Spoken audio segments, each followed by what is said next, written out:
Being somewhat too skeptical of Panetta, and frankly even Hillary, and I mean everyone who puts these books out somehow can find that one NSC meeting where they had been right. If only the president had read my memo, everything would be different. Look, they're writing their own histories, so the story is their own. The big talk in Washington is about loyalty and disloyalty, and there is a smell around the notion that if someone like Leon Panetta was so disgruntled, so disenchanted, and frankly so disrespectful of the president, one has to ask, why didn't you step down? That would have been a big story. He still could have gotten a great advance. He would have been able to sell a lot of books. But this has become the Washington culture. Colin Powell writes books, Hillary Clinton writes books, and it's always, as you say, the author as hero of the moment.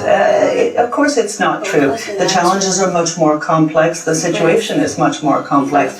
That said, I'm certainly going to buy Leon Panetta's book. George Marshall didn't write his memoirs after he left after running World War II, being Secretary of State, Secretary of Defense, because he believed to write a memoir about your government service was to dishonorably profit from government service. Is this now just like an antique idea? There were some class virtues of that old WASP belief that may no longer be there in the more meritocratic environment that now prevails. There was a wonderful line in Bob Gates' memoir, which is actually a pretty good book and worth reading, but he has this line which displays no self-awareness. He talks about Obama, he gets huffy at Obama opening a very closed meeting saying, I hope all of you are taking good notes for when this appears in your memoirs. And he acts as if, like, who could possibly be saying this? And he's retelling this story in a memoir a couple of years later. And it's just, if you're the president, you'd be forgiven for thinking that you can't trust absolutely anybody. And maybe this explains why Valerie Jarrett is so important to the administration, because she's not going to be the one writing a memoir.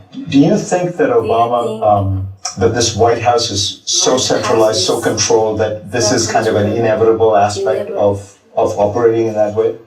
Well, I do think that this White House has continued a trend of centralizing more and more authority in a smaller and smaller circle of people. And then I think what we also see is the same trend in past administrations. That small circle of people then can't do the job very well. They get overwhelmed. They keep being blindsided. Because you think of the small group around the president, and one morning it's bombing ISIS, another it's beheading. Then you have, did some volunteer have a prostitute in Colombia, and was that handled properly? So you have this small group of people around the president, and their inboxes are on fire every day. And you've lost the ability to use the larger bureaucracies, which for all of their flaws, if you've got people out there with a public service ethic and that kind of thing today, they're in some of these institutions. So somehow the executive has lost, the executive branch has lost the ability to use the resources that are there. Arguably, say this is the same thing for, say, the pre-Iraq war planning in the Bush administration, where